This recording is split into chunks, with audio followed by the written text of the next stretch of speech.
Terima kasih Anda masih bergabung bersama kami. Pemirsa, indeks harga saham gabungan atau IHSG ditutup penguat dan nyaris menyentuh level psikologis 8.900-an. Maksud kami 8.100-an. Penguatan IHSG masih ditopang saham konglomerasi yang masih bergairah dengan mencatatkan penguatan yang signifikan. Indeks harga saham gabungan ditutup menguat signifikan di menit-menit terakhir jelang penutupan di 0,73% di level 8.099,33 di akhir perdagangan Jumat dan belum mampu balik ke level 8.100-an. Indeks sektoral dengan kenaikan terbesar sektor barang konsumen non-cyclical naik 1,63%, sektor teknologi melaju di 1,38% dan sektor kesehatan menguat 1,07%. Sedangkan satu indeks sektoral tergelincir di zona merah sektor properti dan real estate turun 0,37%. Berdasarkan data Bloomberg, kenaikan IHSG tak lepas dari kenaikan sejumlah saham konglomerasi. Saham BRPT ditutup menguat 5,13% di level Rp3.690 per saham, yang menopang penuh hijaunya IHSG menyumbang 11,2 poin. Saham MBMI ditutup melesat 25% di level Rp580 per saham dan menyumbang 9,01 poin. Saham BRN ditutup menguat 2,56% di level Rp9.025 per saham, menyumbang 8,55 poin. Saham AMMN tutup menguat 2,94% di level Rp7.000 per saham dan menyumbang 6,28 poin. Dan saham BMRI tutup menguat 1,38% di level Rp4.420 per saham dan menyumbang 5,26 poin. Update sentimen dari dalam negeri, Menteri Keuangan Purbaya Yudi Sadewa menegaskan bahwa tarif cukai hasil tembakau termasuk rokok tidak akan mengalami kenaikan di 2026. Hal itu disampaikan setelah bertemu dengan para pengusaha rokok nasional. Menteri Keuangan Purbaya Yudi Sadewa memastikan saat ini fokus utamanya adalah membersihkan pasar rokok ilegal, termasuk barang ilegal dari luar negeri dan dalam negeri. Kementerian Keuangan akan membuat satu sistem khusus bagi industri hasil tembakau atau IHT untuk menangkal rokok ilegal. Berbagai sumber ada di channel. Belanja pribadi di Amerika Serikat, pemirsa, meningkat pada bulan Agustus lebih tinggi dari perkiraan. Hasil indeks harga pengeluaran konsumsi pribadi atau PCE inti naik 0,2% dari bulan sebelumnya, namun stabil di level 2,9% secara tahunan. Inflasi inti Amerika Serikat hampir tidak berubah pada Agustus menurut alat perkiraan utama Federal Reserve. Hal ini kemungkinan membuat bank sentral tetap berada pada jalur penurunan suku bunga ke depan. Menurut laporan Departemen Perdagangan, indeks harga pengeluaran konsumsi pribadi atau PCE mencatat kenaikan 0,3% untuk bulan Agustus, sehingga tingkat inflasi utama tahunan berada di 2,7%. Tidak termasuk makanan dan energi, tingkat harga inti PCE yang lebih diperhatikan naik 0,2% untuk bulan itu dan berada di level tahunan 2,9%. Tingkat inflasi utama tahunan naik tipis dari 2,6% pada Juli, sementara tingkat inti tetap sama. Data belanja dan pendapatan sedikit lebih tinggi dari yang diperkirakan. Pendapatan pribadi meningkat 0,4% untuk bulan tersebut, sementara pengeluaran konsumsi pribadi tumbuh lebih cepat yakni 0,6%. Meskipun target inflasi The Fed adalah 2%, hasil ini kecil kemungkinan akan mengubah arah kebijakan setelah pekan lalu para pejabat bank sentral memberi sinyal 2 kali lagi pemangkasan suku bunga sebelum akhir tahun. Adapun The Fed menggunakan PCE sebagai indikator utama inflasi karena dianggap memberi gambaran lebih luas dibanding laporan lain seperti indeks harga konsumen dan mencakup perubahan kebiasaan belanja konsumen. Berbagai sumber IDX Channel. Sementara itu, OPEC Plus diperkirakan kembali menaikkan produksi minyak mentah pada November 2025 sebagai bagian dari strategi merebut pangsa pasar global. Sejumlah sumber yang mengetahui hal tersebut menyatakan bahwa OPEC Plus akan mengumumkan keputusannya pada pertemuan virtual pada 5 Oktober bahwa mereka akan mengerek produksi hingga 137.000 barel per hari mulai Oktober. Langkah tersebut menjadi kelanjutan dari upaya OPEC Plus untuk mengaktifkan kembali tambahan pasokan sebesar 1,66 juta barel per hari secara bertahap setiap bulan. Delegasi OPEC Plus sebelumnya juga menekankan bahwa realisasi pasokan kemungkinan lebih rendah mengingat sejumlah negara anggota terbatas kapasitas produksinya. Meski demikian, belum ada keputusan final mengenai besaran penambahan produksi. Diskusi internal masih bisa berubah menjelang pertemuan dan sebagai catatan saat ini harga minyak dunia berada di kisaran $69 per barrel atau turun sekitar 7% sepanjang tahun 2025.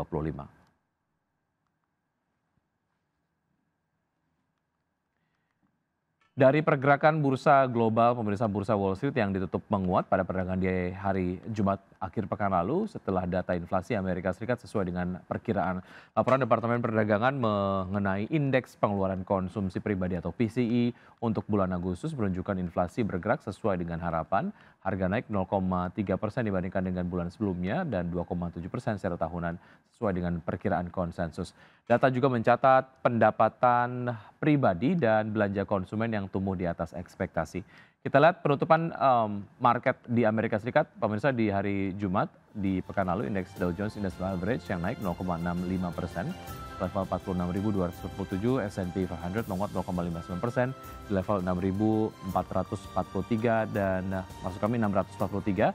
Nasdaq Composite menguat 0,44% ke posisi 22.484 dan dari bursa Eropa, pemirsa bursa kualitas Eropa yang bangkit dari level terendah 3 pekan pada perdagangan di hari Jumat didorong oleh penguatan sektor keuangan dan industri.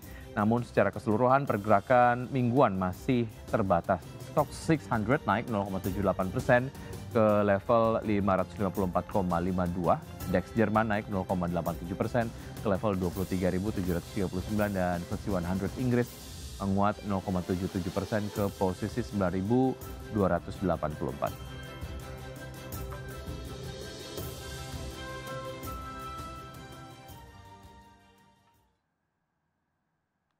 Dan untuk berbincang pagi hari ini kita sudah terhubung bersama Bapak Bram TS Pakpahan, Head of Research Fund Manager PT Insight Investments Management. Selamat pagi Pak Bram. Halo, selamat pagi Pak. Baik, terima kasih sudah bergabung bersama kami di Market Blast kali ini. Semoga sehat selalu Pak Bram. Ya, terima kasih Baik, Pak. Semoga kalau kita bicara mengenai salah satu sentimen yang kemudian juga cukup hangat diperbincangkan di akhir pekan lalu, tentu saja terkait dengan keputusan pemerintah untuk tidak menaikkan cukai rokok di tahun 2026 dan tentu saja saham-saham berbasis emiten produsen rokok ini terbang. Analisis dari Anda seperti apa Pak Bram?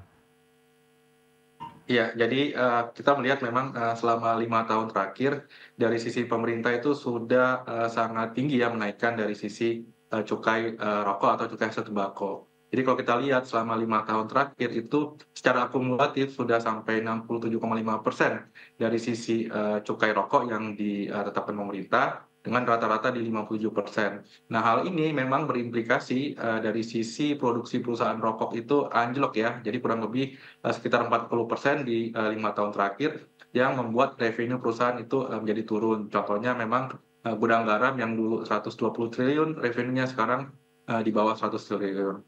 Nah, dengan kemarin dari sisi Menteri Keuangan yang baru itu menetapkan tidak ada kenaikan, maka pasar mengharapkan adanya recovery ya dari sisi earnings dan kalau kita lihat juga dari sisi pemerintah memang akan membasmi rokok-rokok ilegal yang ini juga menjadi salah satu penyumbang menurunnya revenue perusahaan rokok yang legal karena memang harganya yang sudah mahal jadi masyarakat beralih ke ilegal. Nah, harapannya dengan tadi cukainya sudah tidak dinaikkan lagi dan yang rokok-rokok yang ilegal itu sudah dihilangkan, ini akan memberikan tambahan revenue ke depannya untuk perusahaan-perusahaan rokok yang mengindikasi kenaikan revenue dan kenaikan harga saham yang sudah kita lihat mungkin di beberapa terakhir ini sudah naik yang cukup signifikan ya untuk saham-saham rokok. Ya, ini juga menjadi semacam strategi dynamic duo begitu ya untuk pemerintah sendiri tidak akan menaikkan CHT untuk tahun 2026, di sisi lain akan menertibkan ataupun mungkin membasmi rokok ilegal ini betul-betul akan membuat kinerja dari saham-saham berbasis produsen rokok akan diperkirakan akan positif lah untuk mereka yang kemudian sempat nyati saham-saham berbasis rokok ini agak bernafas sedikit lega begitu ya. Oke, kalau kita spesifik bicara mengenai saham-saham berbasis produsen rokok ada GGRM yang Jumat kemarin menguat 4,77%, kemudian HMSP yang melonjak 6,02%. Kalau kita kemudian bandingkan lah antara GGRM dan juga HMSP di tengah kemudian penguatan kemarin sejauh mana pelaku pasar dapat memanfaatkan kenaikan ini di kedua saham ini Pak Bram? Ya, jadi kalau kita lihat memang dari sisi kenaikan kedua saham ini sudah cukup signifikan ya. Memang sudah di hari terakhir itu rata-rata naik di atas 4 sampai dengan 6% dan kalau kita tarik mungkin sekitar seminggu atau 2 minggu terakhir itu kenaikannya mungkin sudah di atas 30-an persen. Ini memang ke depannya mungkin ada potensi short term untuk profit taking ya. Tapi kalau kita lihat sebenarnya dari sisi valuasi itu masih berada di bawah rata-rata di 5 tahun terakhir gitu. Jadi memang kalau kita lihat upside-nya masih lumayan tinggi untuk saham-sahamnya, apalagi kalau kita lihat fundamentalnya akan membaik. Tapi karena memang sudah naik yang signifikan, mungkin akan ada taking profit di jangka pendek. Tapi kalau jangka panjang, saya rasa ini masih cukup baik ya untuk harga sahamnya. Dan kalau kita lihat bandingkan di dua saham ini, memang yang paling murah itu ada di HMSP ya, dengan PE-nya masih di kisaran 23,9 kali, mungkin di bawah dan dari sisi Gudang Garam yang mungkin PE-nya sudah lumayan premium di atas 100 kali, Pak. Oke, artinya pasca penguatan di akhir pekan lalu akan ada potensi untuk koreksi tipis, tapi kemudian secara harga sendiri, secara valuasi masih murah dan ada potensi kenaikan yang menarik begitu. Tapi belajar dari pengalaman nyangkut di saham rokok, menurut Anda seperti apa untuk mereka yang kemudian mulai mempertimbangkan bisa masuk untuk menengah ke panjang di saham-saham berbasis rokok atau specifically dua saham ini, Pak Abram? Ya mungkin ke depannya strateginya mungkin kita bisa kalau yang mungkin masih nyangkut mungkin bisa profit taking bertahap dulu karena saya rasa pasti masih akan ada selling pressure ya ke depannya. Nanti kalau misalnya sudah ada koreksi mungkin sekitar dip yang lumayan dalam mungkin bisa masuk lagi karena kalau kita lihat secara jangka panjangnya seiring dengan nanti fundamentalnya akan semakin baik karena cukainya itu tidak naik itu Baik. rally-nya mungkin bisa lebih panjang lagi, Pak. Upaya pemerintah untuk memberantas rokok ilegal dan juga sentimen terkait dengan CHT yang tidak naik tahun 2026 ini sebetulnya kalau secara karakteristik dari sentimen, ini sentimen yang akan berlangsung panjang begitu ya? Artinya mungkin ini bisa menjadi salah satu pertimbangan untuk pelaku pasar bisa masuk ke saham-saham berbasis rokok dengan term investasi menengah ke panjang begitu ya?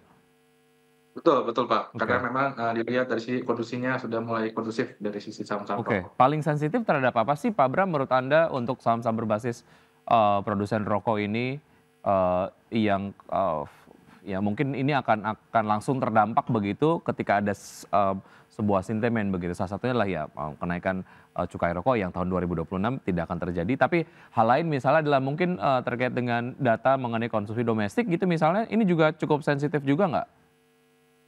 Saya rasa juga cukup sensitif, Pak. Jadi kan memang dari sisi masyarakat karena memang demand konsumsi yang melemah gitu ya, jadi kan mereka beralih ke rokok-rokok yang ilegal ya karena yang Ya. memang lebih murah atau down trading. Tapi seiring ke depannya memang dari sisi pemerintah sudah akan meningkatkan government spending lagi di akhir tahun ini dengan yang kemarin juga kalau kita tahu pemerintah akan sudah injeksi 200 triliun ya ke Bank Himbara yang diharapkan dapat meningkatkan money velocity di masyarakat, uang beredar di masyarakat yang pada nantinya akan meningkatkan konsumsi masyarakat. Jadi harapannya demand masyarakat itu ke rokok-rokok yang ilegal atau rokok-rokok murah itu sudah berkurang dan mereka bisa kembali beralih ke perusahaan-perusahaan rokok yang memang legal ya. Nah, jadi dari sisi revenue pasti akan semakin naik karena demand-nya juga kalau kita lihat sudah mulai pulih. Jadi masyarakat tidak lagi down trading ke rokok-rokok yang ilegal.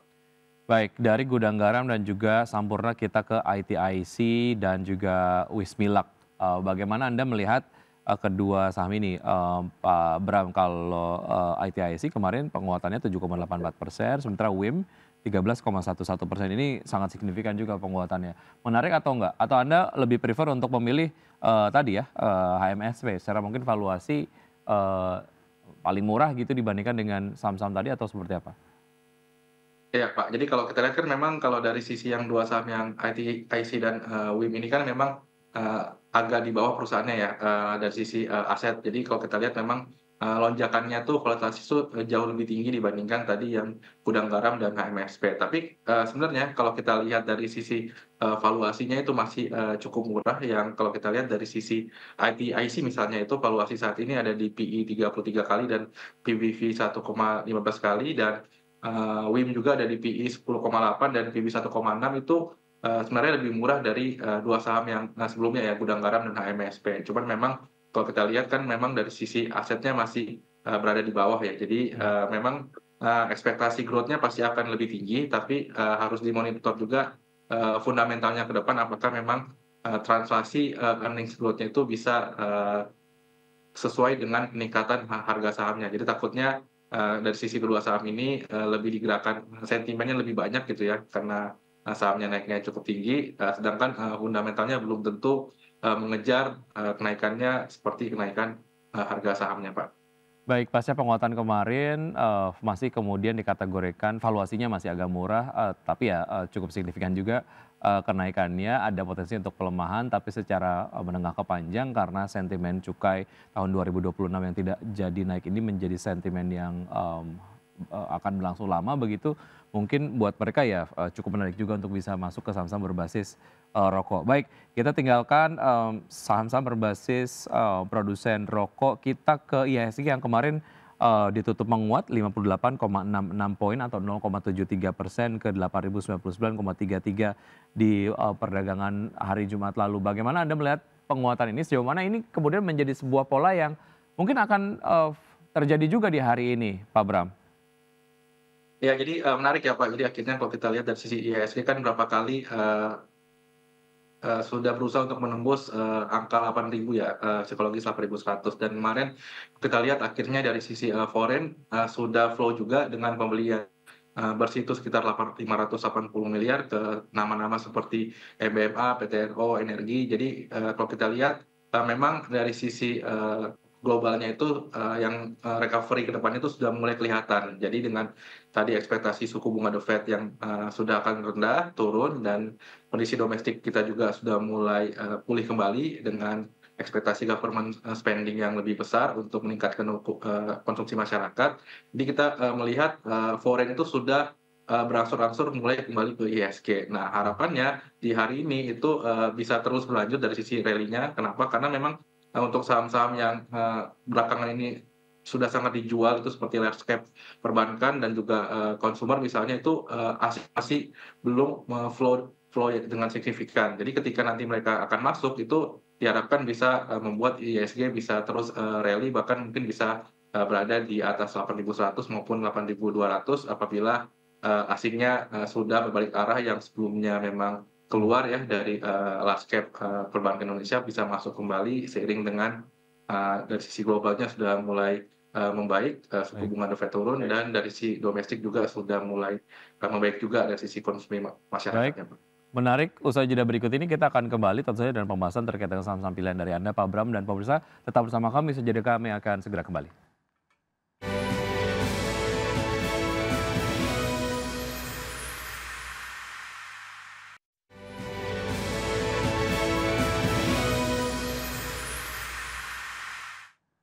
Terima kasih Anda masih bergabung bersama kami, pemirsa, dan sebelum saya berbincang, lanjutkan perbincangan bersama Pak Bram TS Pakpahan, Head of Research Fund Manager PT Insight Investments Management. Saya akan update terlebih dahulu pergerakan dari IHSG di pukul 9:02 waktu Indonesia bagian Barat atau 2 menit pasca pembukaan perdagangan sesi 1 hari ini. IHSG berada di level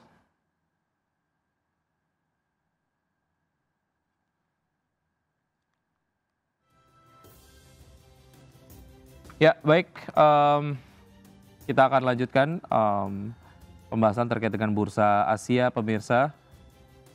Ya, bursa utama Asia di pagi hari ini. Ya, untuk Nikkei bergerak melemah 0,94% di level 44.927. SCI Singapura dibuka menguat 0,1% di level 4.270. Kospi Korea dibuka menguat 1,4% di level 3.433. Hang Seng Hong Kong dibuka menguat 1,06% di level 26.404. Dan berikutnya adalah saham-saham pilihan pagi hari ini, pemirsa, dari Pak Bram. Di antaranya adalah ada Astra Internasional dengan support di 5875, resistensi di 6700.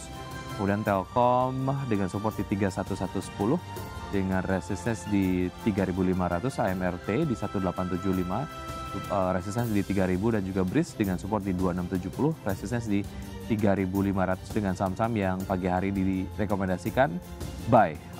Kita akan langsung membahasnya bersama Pak Bram. Pak Bram, kita ke Astra Internasional. Apa yang membuat Astra Internasional favorable di point of view Anda, Pak Bram?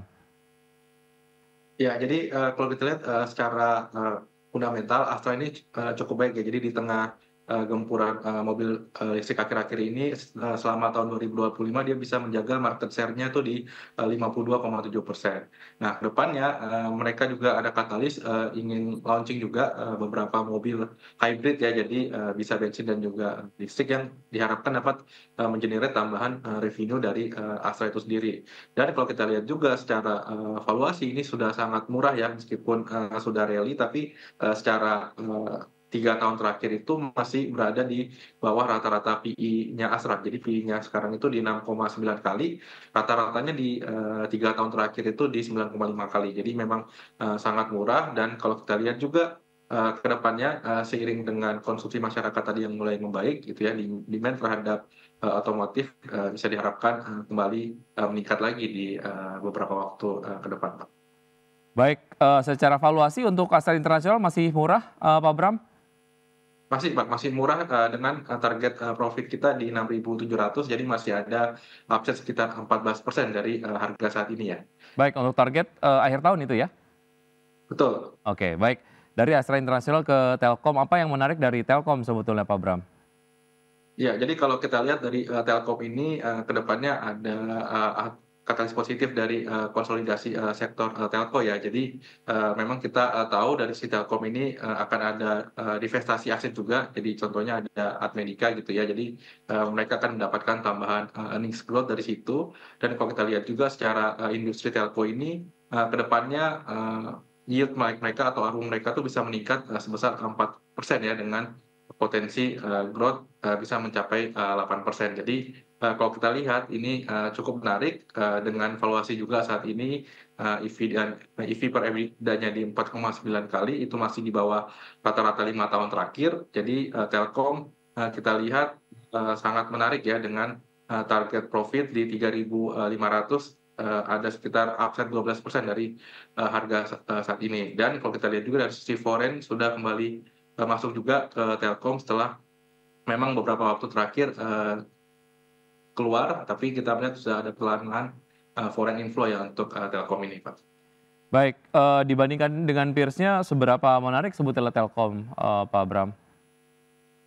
Kalau kita lihat dibandingkan peers-nya lebih menarik Telkom ya, Pak. Kenapa? Karena memang dari sisi foreign itu sudah sangat underweight ya untuk posisinya. Jadi nanti ketika misalnya foreign sudah signifikan flow-nya, itu pasti mayoritas akan di Telkom. Karena memang kalau kita lihat dari sisi bobot di MSCI juga ya, itu bobotnya paling tinggi dibandingkan misalnya peers-peers yang lain yang tidak setinggi Telkom. Dan kalau kita lihat juga dari sisi valuasinya itu sudah sangat murah dibandingkan mungkin peers-nya yang sudah lebih mahal dibandingkan Telkom secara EV dan EBITDA. Dan kita lihat Telkom ini sudah sangat murah dengan tadi EV dan EBITDA-nya di bawah 4,9 kali. Baik, dari Telkom kita bergeser ke Alfamart. Seberapa menarik Alfamart ini, Pak Bram? Ya, kalau kita lihat memang dari sisi Alfamart ini di tahun 2026 ini mereka sudah mentargetkan pembukaan toko baru sekitar 1.200 toko. Dan kalau kita lihat ini sudah inline sampai dengan saat ini, dengan growth dari satu tokonya itu salesnya bisa sekitar 9 sampai dengan 10%. Dan kalau kita lihat secara rata-rata juga akan membuat earnings dari sisi AMRT ini bisa tumbuh mencapai 4 sampai dengan 6% di akhir tahun 2026. Nah, kalau kita lihat dari sisi harganya itu sudah turun cukup dalam.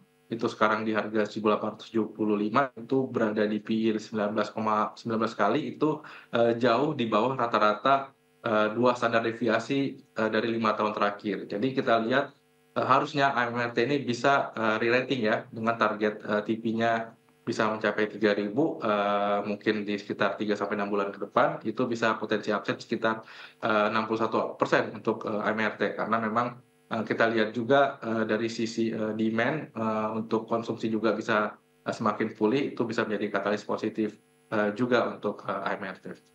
Baik, dari AMRT kita ke BRIS, Pak Bram, silakan.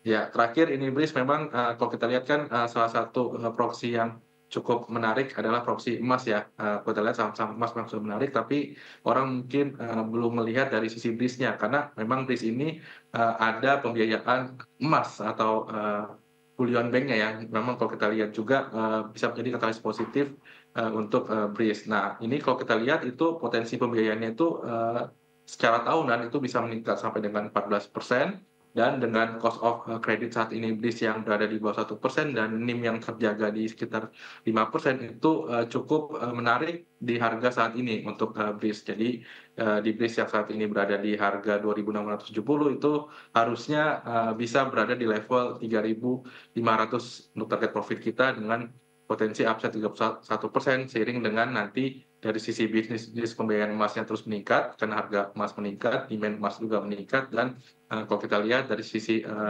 cost of credit juga sudah sangat rendah dan kemampuan mereka juga menjaga NPL cukup bagus dengan KYC untuk pemberian kreditnya yang memang cukup baik sehingga dari sisi kreditnya bisa terjaga lancar dari sisi pembayarannya, pokok dan bunganya. Baik, itu tadi beberapa saham pilihan yang sudah direkomendasikan oleh Pak Bram. Di antaranya adalah ada Astra Internasional, kemudian juga Telkom, ada AMRT dan juga BRIS. Dan tadi secara proyeksi untuk pergerakan IHSG diproyeksikan akan melanjutkan penguatannya di hari ini. Terima kasih Pak Bram sudah bergabung di pagi hari ini di Market Watch. Semoga dapat menjadi referensi dan sumber informasi untuk pelaku pasar dalam menerapkan strategi investasinya hari ini. Namun keputusan investasi kembali ke tangan investor. Sukses selalu Pak Bram, saya selalu sampai jumpa. Terima kasih Pak, sehat selalu. Baik, sehat selalu, terima kasih. Dan pemirsa tetap bersama kami, saya jeda rekan saya Vina Munawar akan menyampaikan informasi menarik di Market Plus. Informasi apa yang akan disampaikan nanti Vina? Ya pemirsa, PT Sinergi Inti Andalan TBK rancang Right Issue Jumbo senilai 3,2 triliun rupiah. Dan informasinya akan kami hadirkan usai jeda berikut ini.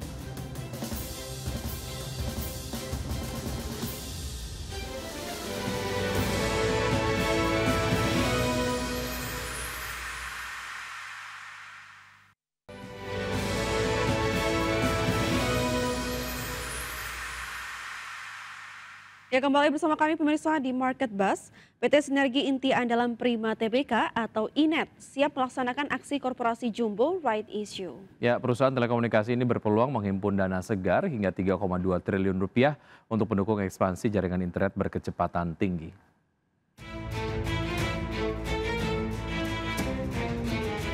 PT Sinergi Inti Andalan Prima TBK atau INET siap melaksanakan aksi korporasi jumbo rights issue.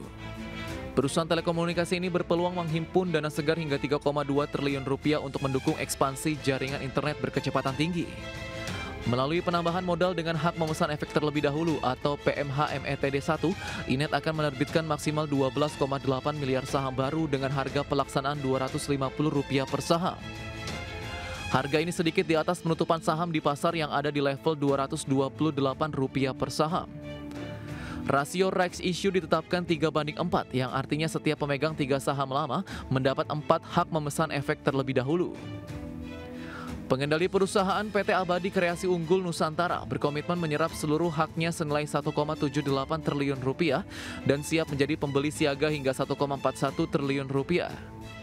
Dana segar yang terkumpul akan digunakan untuk ekspansi jaringan Fiber to the Home atau FTTH berteknologi Wi-Fi 7. Sekitar 2,8 triliun rupiah akan dialokasikan ke anak usaha GPI untuk menggait 2 juta pelanggan baru di Bali dan Lombok. Selain itu, INET akan melunasi biaya sewa jaringan kabel bawah laut senilai 213 miliar rupiah serta 135 miliar rupiah untuk modal kerja pembangunan FTTH di Jawa. Sebagai pemanis, perseroan menerbitkan maksimal 3,07 miliar waran seri 2 dengan rasio 25:6 yang bisa dikonversi menjadi saham baru mulai Juni 2026 hingga Desember 2028. Pelaksanaan rights issue ini dijadwalkan pada 1 hingga 5 Desember 2025. Berbagai sumber IDX Channel.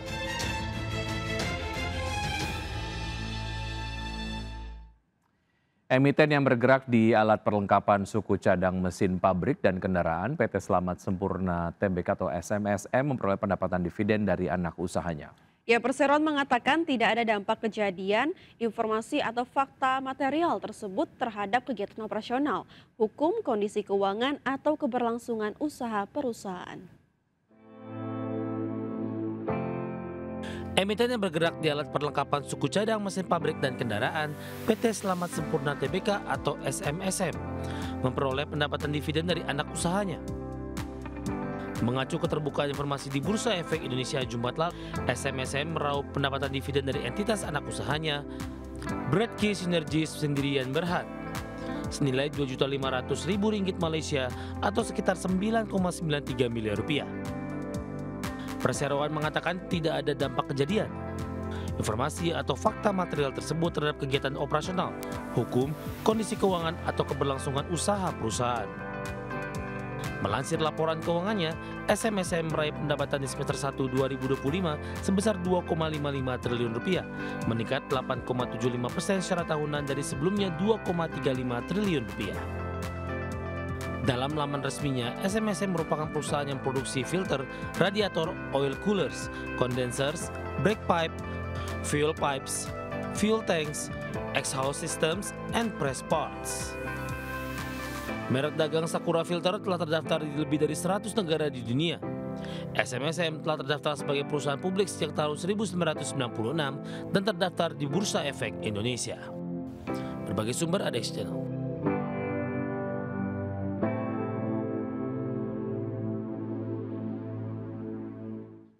PT Merdeka Battery Materials Tbk melaporkan pertumbuhan dalam produksi dan penjualan biji nikel. Ya, perseroan memproduksi sebesar 6,9 juta ton, maksud kami 6,9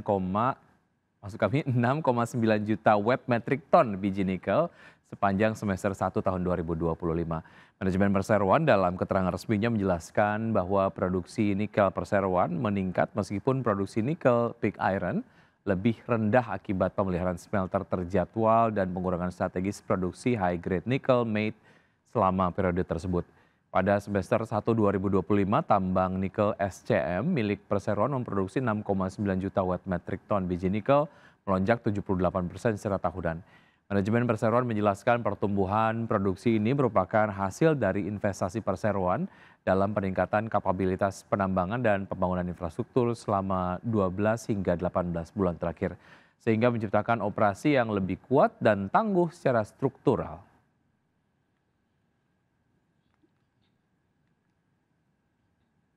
Pemirsa, kami akan kembali dengan informasi menarik lainnya. Tetaplah bersama kami di Market Buzz.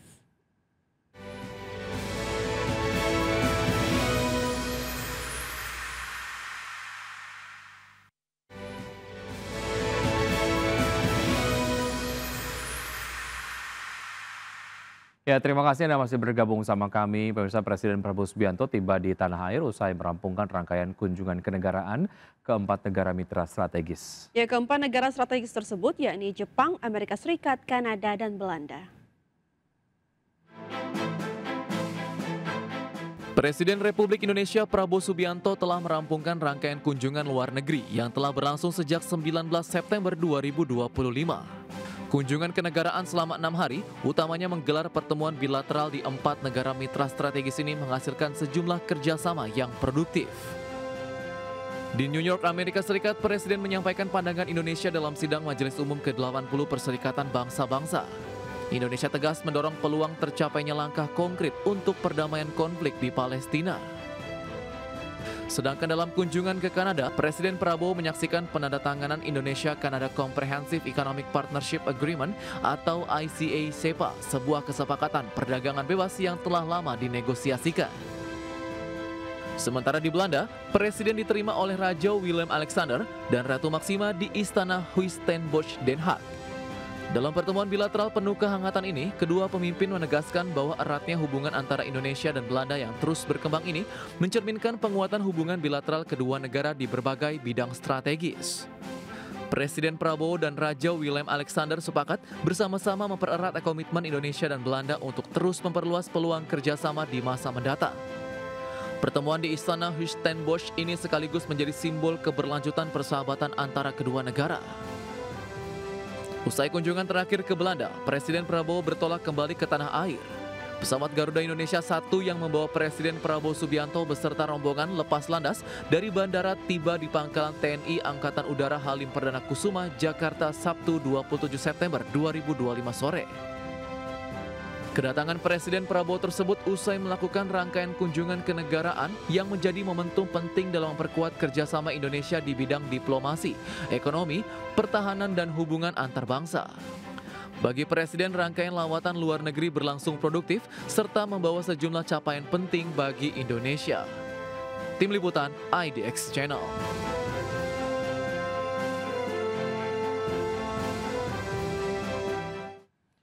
Sementara itu, Menteri Perindustrian Agus Gumiwang Kartasasmita menegaskan tercapainya kesepakatan ICA CEPA dan juga EU CEPA diyakini akan meningkatkan volume perdagangan produk Indonesia ke pasar Eropa. Ya, Munperin optimis dengan tercapainya perjanjian Indonesia-Kanada Comprehensive Economic Partnership Agreement atau ICA-CEPA dan juga Indonesian-European Union Comprehensive Economic Partnership Agreement atau IEU-CEPA akan mampu meningkatkan dan memperluas pasar produk Indonesia di tingkat global. Di mana perdagangan ini dipandang tak hanya semata-mata mengejar surplus, melainkan juga memperbesar volume perdagangan dengan mitra utama di Uni Eropa. Selain itu, menurut Munperin, kesepakatan tersebut akan mampu meningkatkan daya saing produk Indonesia yang dinilai lebih tinggi. Defisit sama surplus itu penting. Kalau ada surplus, pasti akan memperkuat kita punya devisa, bisa memperkuat struktur perekonomian kita. Tapi juga tidak kalah penting bagi prinsip saya adalah memperbesar kue perdagangannya antara Indonesia dengan kawasan, ya, atau antara Indonesia dengan negara tertentu bilateral. Kue juga dengan trading partner, kue juga penting. Misalnya sekarang perdagangan kita dengan Kanada, misalnya satu gitu ya, misalnya satu. Kita membesar kue juga penting menjadi dua, menjadi tiga, menjadi dua. Baik pemirsa, 1 jam sudah kami menemani Anda dalam Market Buzz. Semoga pembahasan hari ini dapat menjadi referensi dan juga sumber informasi untuk Anda. Tetap berbaru informasi Anda hanya di IDX Channel, di Trustworthy and Comprehensive Investment Reference. Jangan lupa untuk menyaksikan program First Session Closing yang akan tayang pukul 12.00 WIB. Karena urusan masa depan harus terdepan, aku investor saham, saya Wiki Adrian. Dan saya Vina Munawar, terima kasih dan sampai jumpa.